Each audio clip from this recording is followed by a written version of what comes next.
Namaskar. Meditation deals not only with the mind, but also with the body.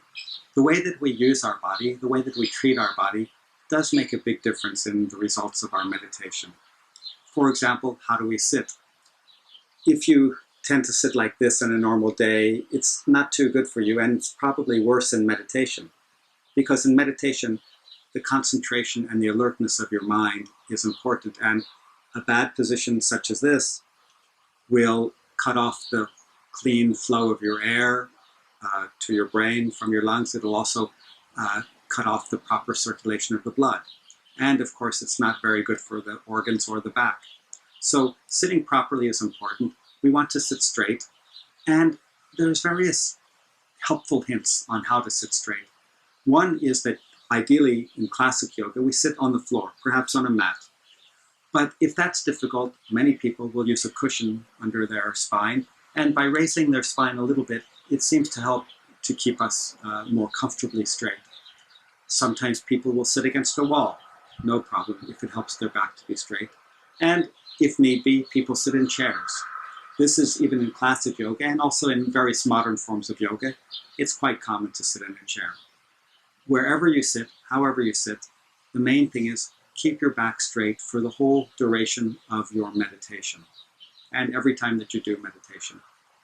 Now, another part of sitting has to do with our legs.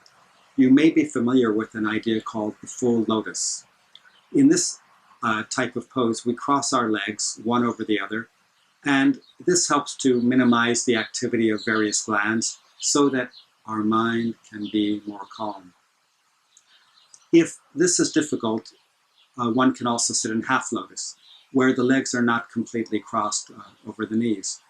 There are other sitting positions that are common in different phases of meditation. One pose is called Siddha asana, which would translate to English as the power asana. And this type of position, where the hands are out like this, is useful in higher levels of meditation. So sitting is important. Be conscious, although don't worry about it, but be conscious of how well you are sitting. Primarily, as I said, so that the back is straight. This is important. Now, if the legs are important and if the back is important, breathing is very important in meditation and, of course, in any part of our life, in every part of our life. Many people, I find, will breathe so that only the top part of their lungs fills up.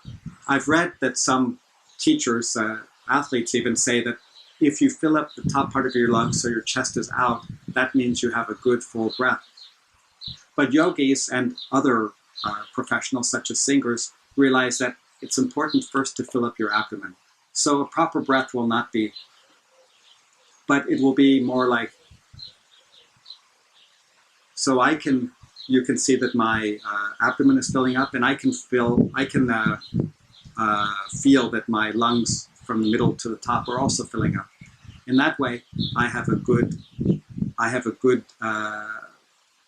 concept of how I'm breathing.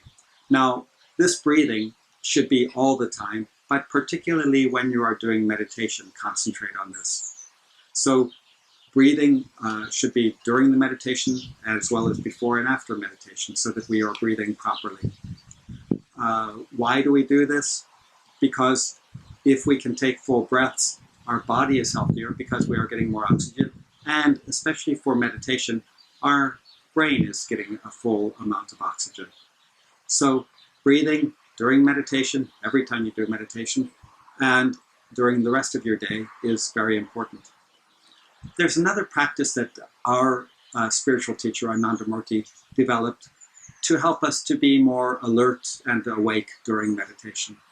Now, I have found over the years that I do meditation that sometimes I might be in a stuffy room or a crowded place, and it might be easy during long meditation to drift off.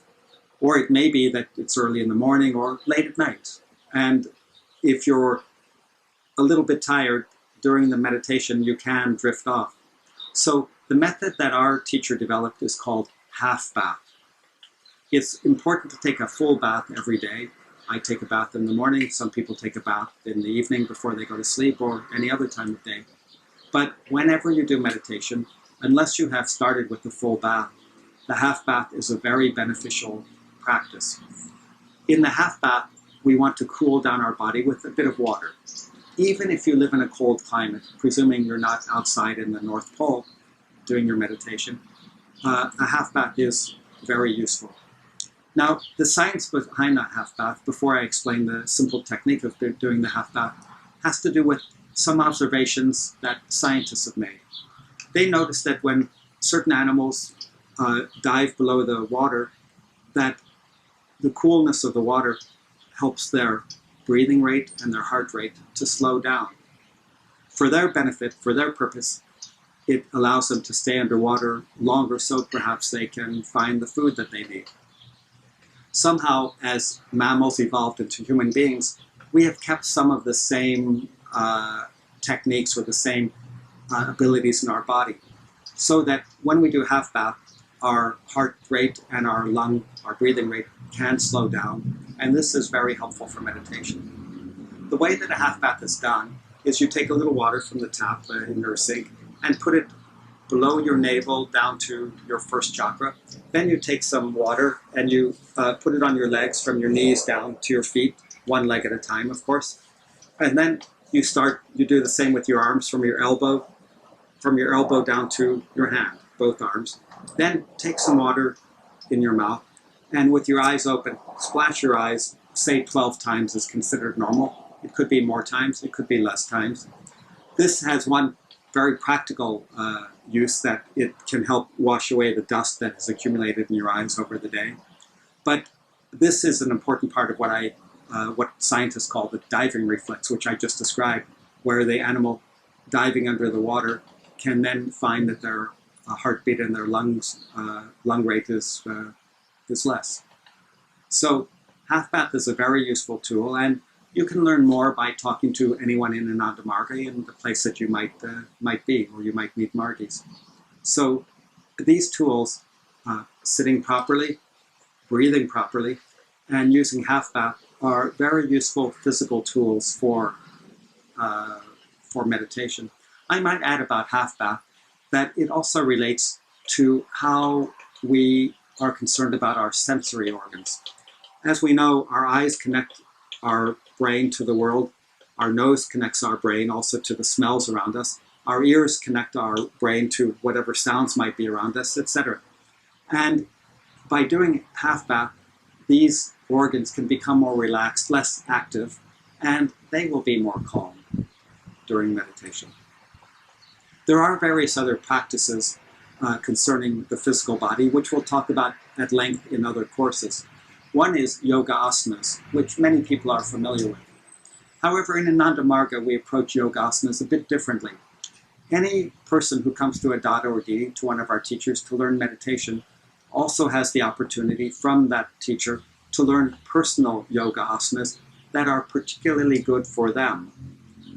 In the Ananda Marga system of asanas, they are good for the body. Perhaps they make you more flexible if that's necessary. It may help to loosen your back, a particular asana. Some asanas will be good for digestion. But also we find that yoga asanas are good for the mind and the emotions. Some asanas can help to increase your memory or your patience, things like that. So yoga asanas are very good, but in our system, as I said, we primarily teach them to the individual, so that 2 or 3 people coming to the same teacher, one after the other, may receive completely different yoga asanas from that teacher, depending on the particular needs of that person. So yoga asanas are the subject of other courses that we'll have. As well as that, food is obviously an important factor in our meditation as well as in our whole life. A very simple comment on food now is that if we do meditation on a full stomach right after eating a meal, you'll probably find, even if you do half bath, that you're getting a little bit sleepy. Your blood flow is going toward the stomach to digest the food, and the brain will perhaps be a bit tired, not so alert as we need for meditation. So yogis for many ages have realized that doing meditation on an empty stomach or a fairly empty stomach is important. It really helps the meditation to work better. Personally, evening time comes and I might be a little bit hungry, but it's time for my meditation. perhaps I'll eat a piece of fruit or drink a cup of something. And in this way, I take away the edge of the hunger so that I can more easily do my meditation. But as I'm saying, the important point here is that an empty stomach or a fairly empty stomach is very useful, very beneficial for meditation. So this video has covered some aspects of how the physical body relates very importantly to our meditation. We talk about the sitting position, we talk about proper breathing, we've talked about half bath, we've talked a little bit about yoga asanas and diet. To summarize, sitting in a proper position is very important every time you do meditation. Although you can experiment sitting one way, perhaps on a flat surface one time, and if that's not so comfortable, try a cushion the next time. See how that works. Breathing is important throughout the day and especially throughout your whole meditation session. Generally in meditation, we don't want to control the breathing. There may be exceptions in certain levels of meditation. We want to breathe naturally. And through meditation, we find that we start to breathe more slowly, which helps the mind to be more alert and more clear for meditation. And half bath is very useful every time you do meditation. So these are some hints about how the physical body can work in meditation. In our next video, a colleague of mine will talk more about how the mind relates to meditation. And I hope that you've gotten something out of this video and out of all the videos in this course. Thank you. Namaskar.